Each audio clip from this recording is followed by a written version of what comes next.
Hello, everyone, and welcome. It's great to have you all here for another edition of IRENA Insights webinar series.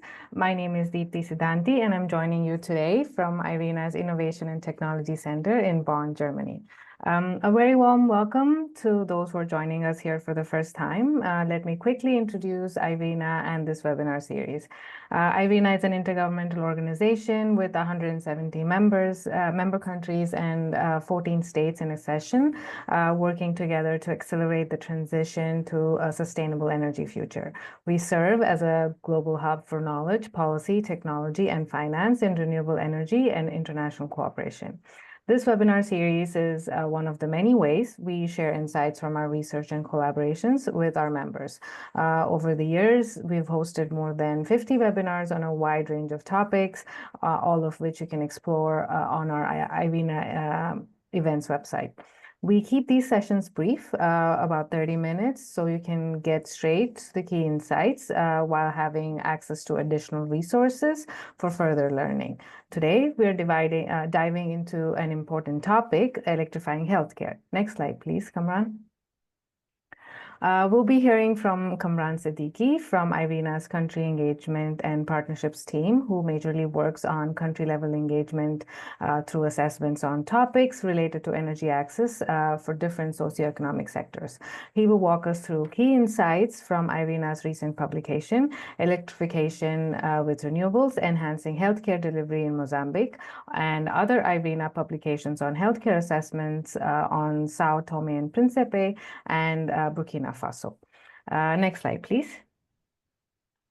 So before we jump in, a quick housekeeping notes. This session is being recorded and will be available on IRENA's event website. If you have questions, please use the Q&A function. We'll try to address as many as we can before the end of the webinar. With that, let's get started. Kamran, over to you. Thank you so much, Dipti. Colleagues, good morning and good afternoon, based on your location. Thank you so much, Dipti, for your generous introduction. So as Dipti mentioned, we work at the country level on different aspects of energy access and other areas where the renewable energy can provide benefit in terms of socioeconomic development. So health is one of the key areas for us in our work, where we work with different countries in electrifying their healthcare infrastructure through renewable energy. So it's more around doing the technical analysis, the assessment, as well as providing technical designs, cost estimates, and recommendations that leads to implementation. So our part is mainly on the soft side of things that leads to implementation through other partners. So today's presentation is, as Dipti mentioned, is mainly focused on Mozambique, but we will also briefly touch some of the findings of the work we have concluded in Burkina Faso and Sao Tome and Principe. To begin with, just for context, the situation on the ground, especially on the healthcare side, I mean, the need for energy, of course, is required for different medical services, be it maternal services or for incubators or for cold storage for vaccines or other daily operations. So the energy really in the form of electricity, especially, is really the key component of the medical services across the world. So see, also in terms of the current gaps as well as what's the situation on the ground. I mean, our analysis shows that around 1 billion people still rely on healthcare facilities which either do not have electricity access at all or have unreliable access, and that leads to, of course, a lot of deaths as well as a lot of issues around socioeconomic standing. So, for example, around 5.7 million people die every year only because they don't get a proper treatment. And out of those 5.7 million, around 2.9 million die just because they don't receive any form of medical services. The study also finds that it's around 100 million people every year that goes into poverty just because of a sudden medical emergency and because of the unavailability of health services at their doorstep. So seeing the need, we have been working in this sector for last 4 years. Our work is growing in multiple countries, and we will go into the details later on. But also, one of the aspects of doing this work is also to see how we can actually come up with some form of a program that can have fund mobilization for implementation. So in totality, we had an assessment that we published that covers mainly the global status of electrification of healthcare facilities. It was done with WHO and World Bank and SE for All, which finds out that the overall need to electrify the healthcare facilities, especially in the 46 low and middle income countries, is around $4.9 billion, like a ballpark figure, to electrify them mainly through solar photovoltaic. Uh, so based on that, IRENA, as I said, has been working in this sector. Our approach is quite comprehensive, so it's not just providing a simple solution, energy solution, but actually kind of an ecosystem approach, where we also analyze first the health infrastructure in the country, the health landscape, the health energy nexus, what's the situation on the ground in terms of energy supply, or in particularly power supply, where are the gaps, how renewable energy can fill those gaps, but also acts as a modern source of energy to basically act as a main source of power supply to those healthcare facilities. Another aspect of our work is around mapping the stakeholders in the countries. So those stakeholders, be it from the development partners or financial institutions, government, NGOs, communities working in the healthcare sector, especially on the healthcare electrification, we map those stakeholders, engage with them to also get their inputs to see that our work really targets the needs of the people working in the sector. The fourth aspect is around the technical designs and funding needs. So basically, our assessment does the technical designs, mainly solar photovoltaic, due to the modular nature of the technology, and then we designs for different categories of the facilities, mainly for the primary healthcare centers and primary healthcare infrastructure, leading it to cost estimates for each technical designs, and that gives us our overall funding requirements to electrify the sector, the health sector, through renewable energy technologies. One of the most important component of our assessment is an O&M model, because we see on the ground that there are, of course, thousands of systems installed on the ground, but a lot of them not working. So we also cover the O&M angle in our assessment and provide the recommended O&M models based on the local or ground conditions in the country, also considering the institutional structure in their country. And the final is around the capacity building, which of course is also important to continue operating and maintaining the system, and also to skill the health staff as well as the technical staffs to install those systems for the regular maintenance. So this is mainly our approach. Just for brief context, the work we do on health is a part of a bigger initiative. It's called Empowering Lives and Livelihood Initiative. Mainly covers the health and agriculture sector. So in today's topic, we are going to cover the health, but there's a strong component also on agriculture, where we're engaging with multiple countries to see how renewable energy solutions can power the agriculture value chains beside the health infrastructure. So out of 13 countries in engagement where the work has been at advanced stage, five countries are the one where we're working on health. So this include Burkina Faso, Sao Tome and Principe, Mozambique, Mali, and Zimbabwe. The work in Burkina Faso, Mozambique, and Sao Tome and Principe is already published, and we are moving to the phase 2, which I will explain later on, while the work in Mali and Zimbabwe is at advanced stages and soon and will be published soon. So in terms of our of the steps that we follow, of course, we do a quick health energy landscape analysis. We assess, as I said, the energy needs across the sector, then come up with the technical solutions that translate to costs. And then based on that, we come up with our own models and recommendation and publish it in the form of an assessment report. So this is where our phase 1 concludes. And then we take it to the next phase, which is phase 2, is where we actually engage with government as well as partners on the ground to develop some form of a country program that can raise funds, mobilize funding to have an implementation in phase 3 through partners on the ground. IRENA itself is not implementing agency. So our work mainly ends at the end of the phase 2, while we have a supervisory M&E role in phase 3, while the work is really implemented through partners on the ground.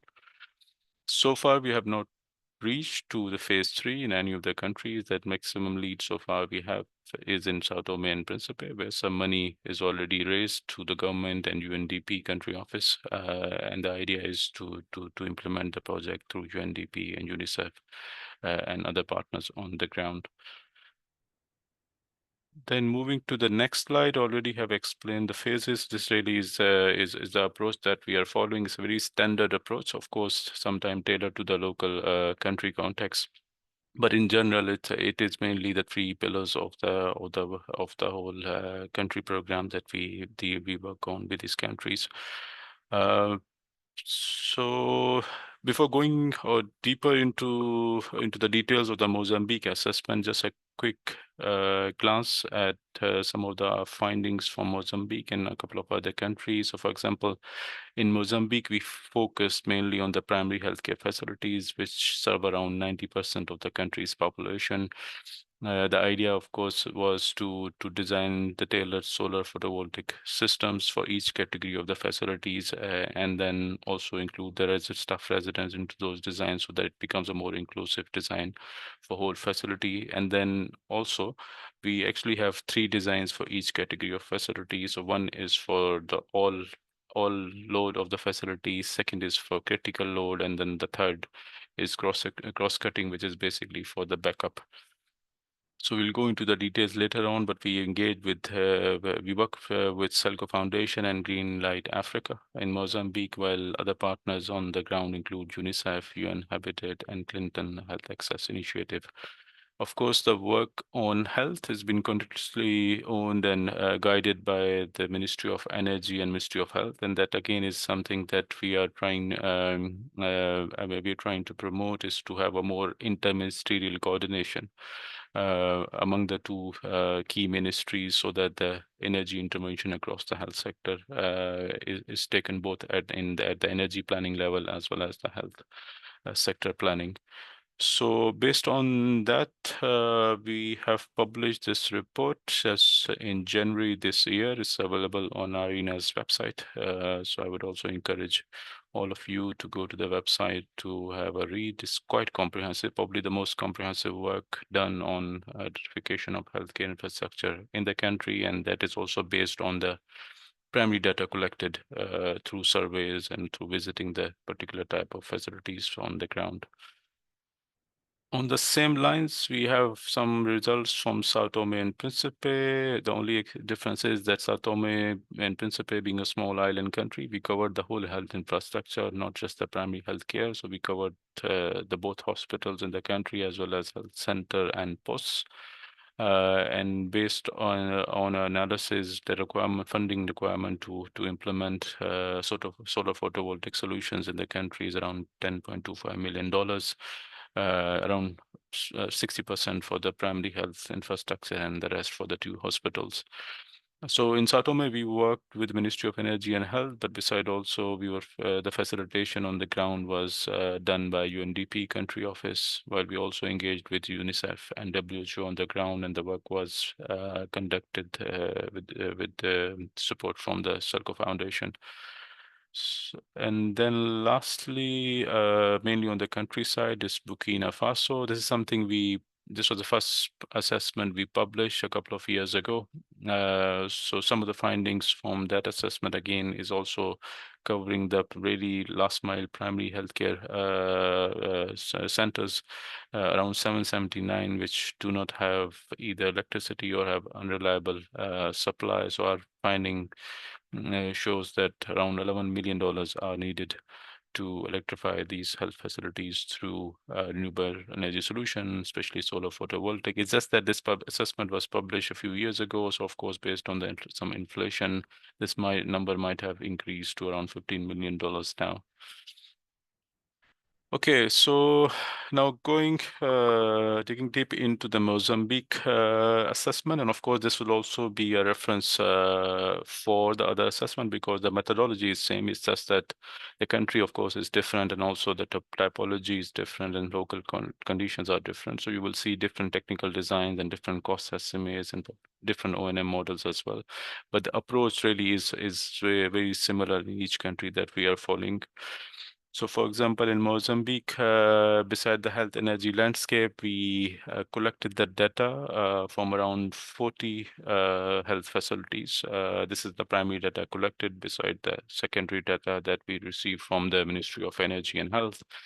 And then based on those selection that covers around 6 provinces, especially those which remains relatively neglected as compared to, for example, Maputo and others in the country. And then based on this selection, we trained the enumerators, the people who went on the ground to collect data. They collected the data on different parameters and different variables. The whole survey sheets were developed, and then based on that, based on the load profile, the technical designs were developed, and the cost estimates were taken from the market. So one aspect that one thing that we follow in our assessment on around cost is that we take the quotations from the enterprises on the ground, so that it's more realistic and also includes, of course, the profit margins as well as the transactional costs and the import duties and all those things. So around 6 companies quoted prices against the certain capacity of each type of solar PV for facility, and then based on that, we have come up with a funding requirement in Mozambique. Now, both these designs and funding requirement, as I said, then also including the O&M models makes kind of a blueprint to transform them into a country program. And on that, we have been engaging with few partners on the ground. So already mentioned UNICEF, but also we had been engaging with the HETA, which of course is I think no more functional. So this is the methodology which was followed. Just a quick overview of the typology. So mainly in Mozambique, there are 4 types of facilities. So the primary level, which covers kind of 96% of the total of 1,700 facilities, the rural and urban health centers, different types, and then we have hospitals at the district level, at the provincial level, and at the federal or central level. So considering the majority of the percentage around the type 1 or the primary health infrastructure, we kept our focus on that typology. And of course, typology also covers around 90% of the population, as I mentioned before. So overall, the rural health centers and urban health centers makes in total becomes 1649 out of 1,700 of the facilities in the country. Then a demographic overview very quickly. So Mozambique has around 33 million people. The GDP is around 22 billion. I mean, it's quite a natural resource-rich country, but very prone to climate disasters. Almost one cyclone every year is what they say. So the infrastructure really is always vulnerable to the climate conditions. So in this assessment, one thing we have also tried to do slightly additional to the other assessment is to also cover the climate angle and to also see working with UN Habitat on how we can kind of reinforce resilience in the infrastructure, the built environment of the healthcare facilities.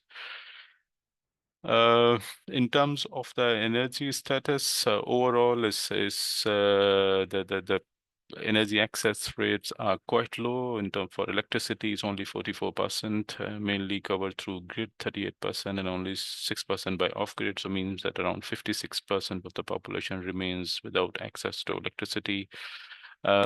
Then in terms of healthcare, I mean, around 50% of the facilities reported that they have a frequent problem in terms of power supply, either through grid or diesel gensets or solar PV.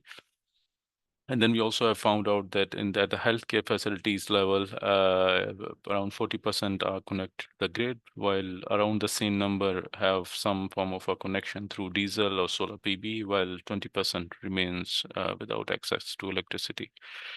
Now, from this 31% of solar PV, those are the very small or disintegrated systems, mainly for the cold chains, but not for the overall power supply to the facility. So it's either for cold chain or water supply. So the idea really is to come up with a design that is more comprehensive and inclusive to cover all needs of the facility so that it becomes also more sustainable in the long run for the staff to operate those systems. Uh, Now, some reflection on the health indicators compared to global average. The standing is mostly below the global average in most of the indicators. For example, maternal mortality or neonatal mortality. Uh, the people, fully vaccinated people in the country, as well as diseases like malaria. So that also translate to a more of a need for urgent intervention at the healthcare infrastructure level to improve those indicators. So at the health level, the overall planning is being guided by the health strategy and plans from the government. There was a plan already in place till 2024 that is now outdated. So the government is now working to update the plan for the next 5 years on the health infrastructure and health services planning.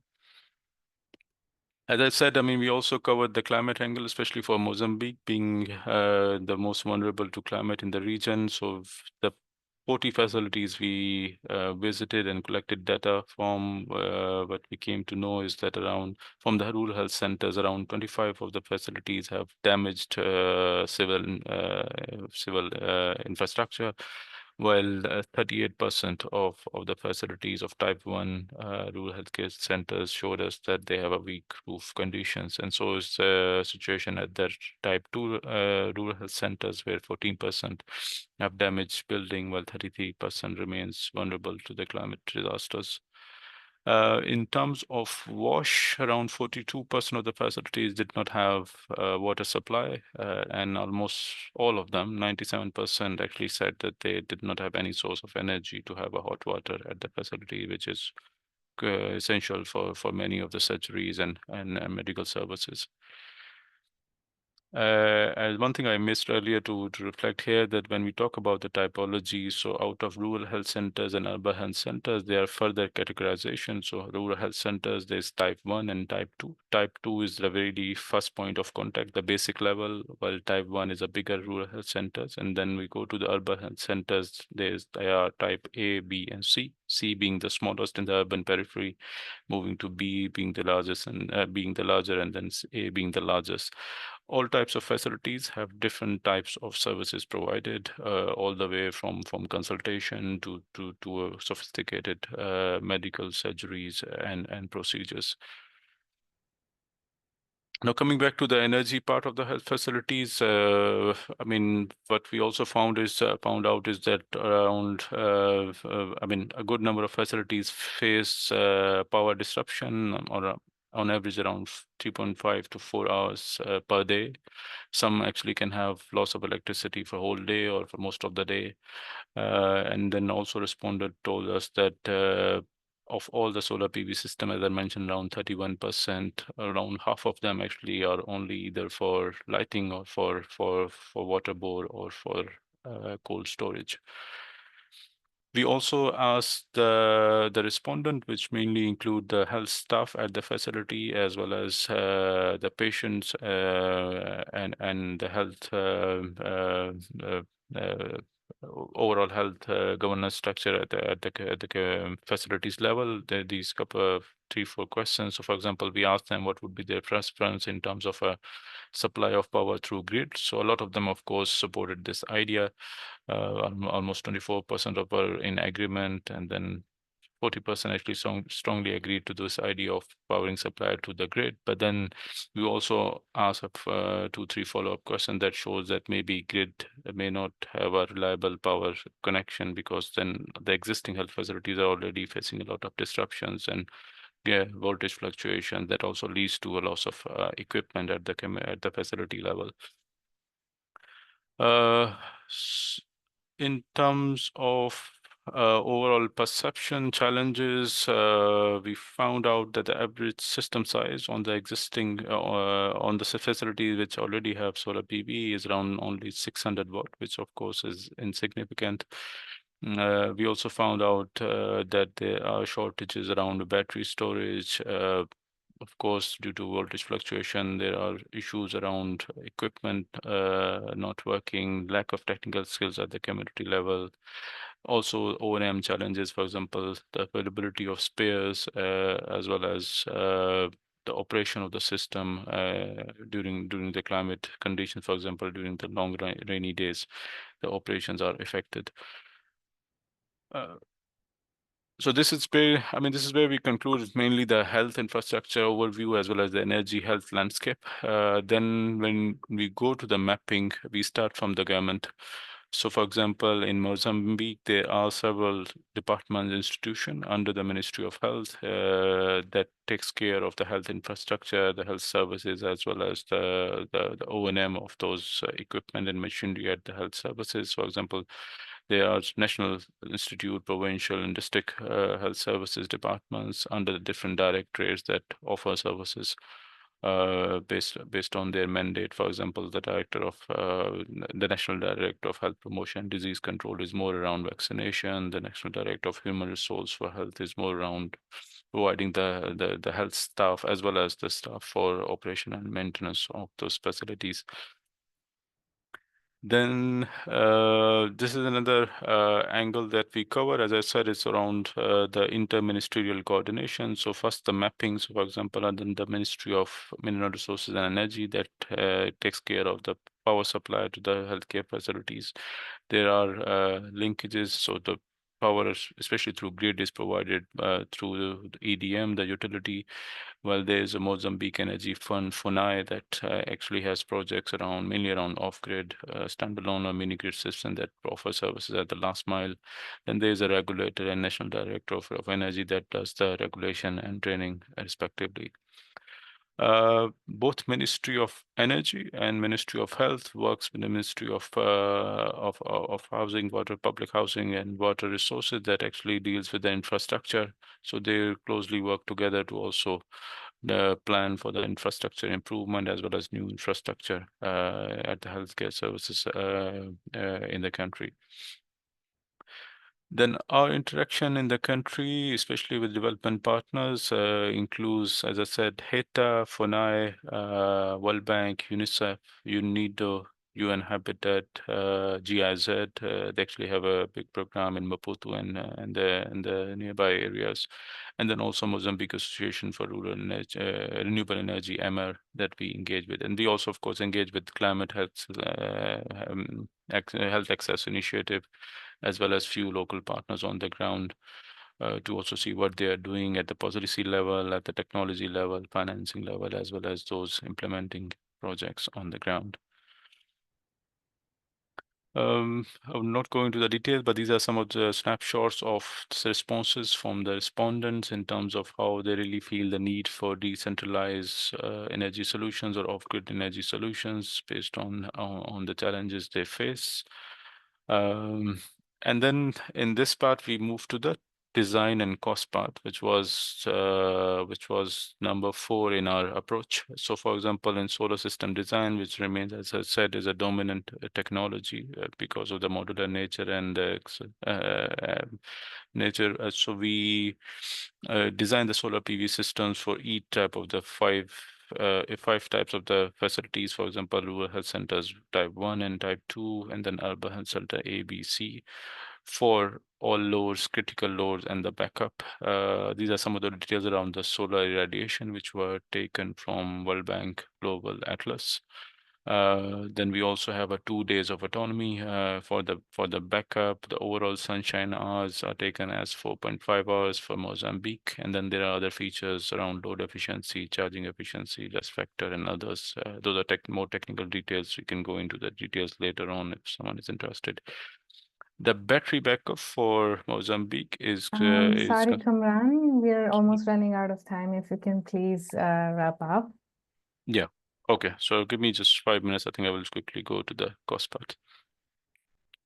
So yeah, so battery backup is considered with lithium-ion batteries with the 10 years of life. Then these are some of the features which we consider to calculate the load, and then consequently the design. So our cost estimates for each design includes the capex, the system cost, the installation and commissioning cost, which we find out is around 19% in Mozambique. The O&M cost, which is for almost 10 years, includes around 10% of the total cost. 4% for transportation, also mainly because most of the items are imported from South Africa or China, and then also a battery replacement costs after 10 years.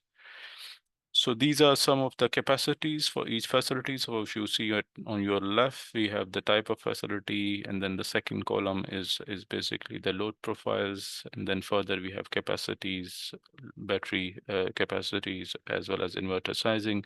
The overall funding needs that we have estimated is around 16.5 million for systems at the facility, but then also staff residence makes a big part of the healthcare facilities to also to keep staff connected to power. We also have estimated their power funding requirement to be around $6.6 million to $17 million. Then coming to O&M, both from the preventive and corrective maintenance level, we suggest to have annual maintenance contracts to have a regular checks of the systems, be it through enterprises, vendors, or through the technical staff. There are different, of course, stakeholders involvement in the O&M model, all the way from ownership, management, execution, and implementation. So, of course, based on these parameters, there are different O&M models, the business model that we suggest. So, for example, one is around capex funded through public funds, while the O&M is being done through private service operator, through as we said, through a long-term maintenance contract. The other option is to actually capex through public funds, but then community or the health staff is trained to operate and run the systems.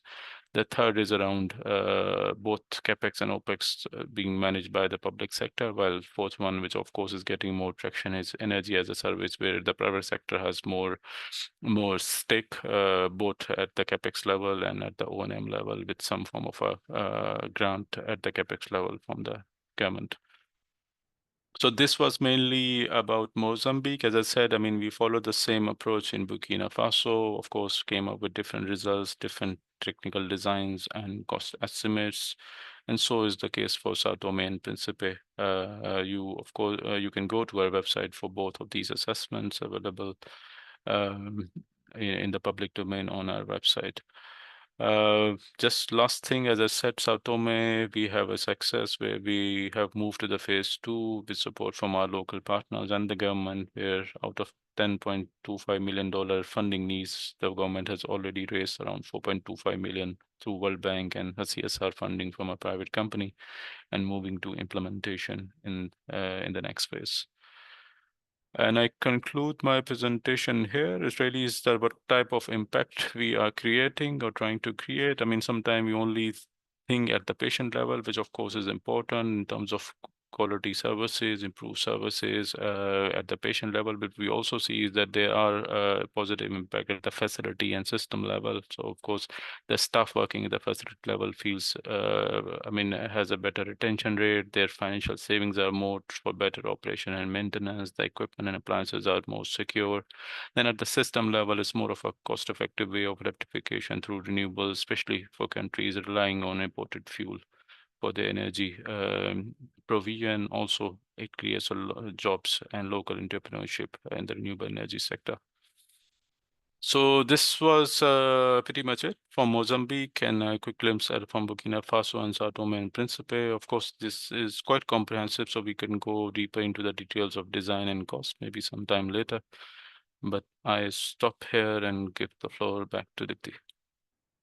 Thank you. Thank you so much, Kamran, for sharing such useful insights on how decentralized renewable energy solutions offer a very cost-effective and reliable option, to electrify healthcare centers.